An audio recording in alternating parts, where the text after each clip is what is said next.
ঢাকা বিশ্ববিদ্যালয়ে ছাত্র পিটিয়ে হত্যার অভিযোগে ৮ শিক্ষার্থীর ছাত্রত্ব বাতিল করেছে বিশ্ববিদ্যালয় কর্তৃপক্ষ। এর আগে শুক্রবার তাদের নামে হলের বরাদ্দ করা সিট বাতিল করা হয়েছিল।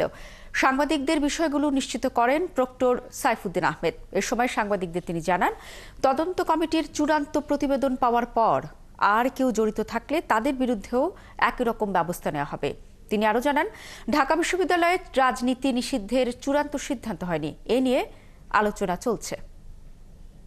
শিক্ষার্থীদের ব্যাপক দাবি হলো আমাদের সংবিধিবদ্ধ কাঠামোর মধ্যে যে ব্যবস্থা আছে, শিক্ষার্থীদের গণতান্ত্রিক চর্চা, মত প্রকাশের স্বাধীনতা, তাদের একাডেমিক এবং এক্সট্রা কারিকুলার অ্যাক্টিভিটিদের যে একটা আনুষ্ঠানিক সংবিধিবদ্ধ প্ল্যাটফর্ম আছে, যেটাকে আমরা ডাকসু বলি, সেইটার ব্যাপারে তাদের জোরালো দাবি আছে।